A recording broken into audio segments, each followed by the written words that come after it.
মুখ্যমন্ত্রী মমতা বন্দ্যোপাধ্যায় পোস্টার জোগাড় করেছিল ছোট ছেলেটি। মুখ্যমন্ত্রী এলাকায় আসছেন শুনে স্কুলও যাওয়া হয়নি তার। বাবার দোকানের সামনে দাঁড়িয়ে মুখ্যমন্ত্রীর কাছ থেকে অটোগ্রাফ নিয়ে ভাইরাল অর্পণ জয়সওয়াল।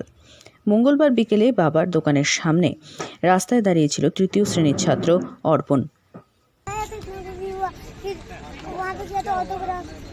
कौन ऑटोग्राफ दिए आपको? मुख्यमंत्री आपको दिए? क्या क्या बोली, क्या बोल के रुकी आपके पास? हाँ, ये आप पेपर दिए तो मैडम लिख दिए इस पे? कुछ बोली मैडम आपको?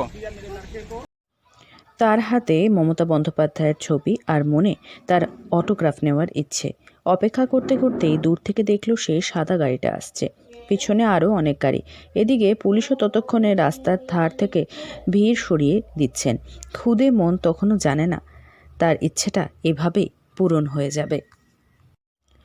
মালঙ্গি বনবাংলো সংলগ্ন রাস্তায় অর্পণকে দেখে দাঁড়িয়ে পড়েন মুখ্যমন্ত্রীর গাড়ি। তার ছবি নিয়ে দাঁড়িয়ে থাকা খুদেকে অটোগ্রাফ দেন মুখ্যমন্ত্রী মমতা বন্দ্যোপাধ্যায়। ছবির উপরেই লিখে দেন স্বাক্ষর।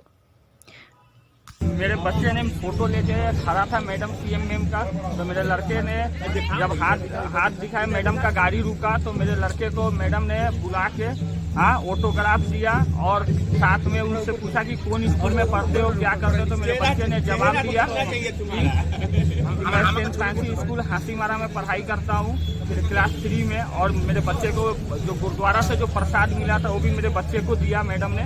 और मेरे को ये आशा है मेरे को कि मैडम यहाँ जो आती है हमेशा आए, ताकि डेवलपमेंट का काम हो। यहाँ का मूल समस्या है एजुकेशन और मेडिकल, जो उसके ऊपर मैडम सीएम मैडम उसके ऊपर थोड़ा ध्यान दे, बच्चे लोग के पढ़ाई के लेके।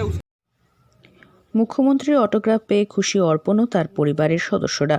অর্পণের বাবা ভুবনেশ্বর জয়সওয়াল জানান, মুখ্যমন্ত্রী জেলায় এলে এখানেই আসেন। এবারে তিনি তার ছেলের সঙ্গে কথা বলেছেন, তাদের সঙ্গেও কথা হয়েছে। উন্নয়ন হোক এলাকায়, এটাই তিনি চান। আলিপুরদুয়ার থেকে অনন্যাদের রিপোর্ট, লোকাল 18 বাংলা।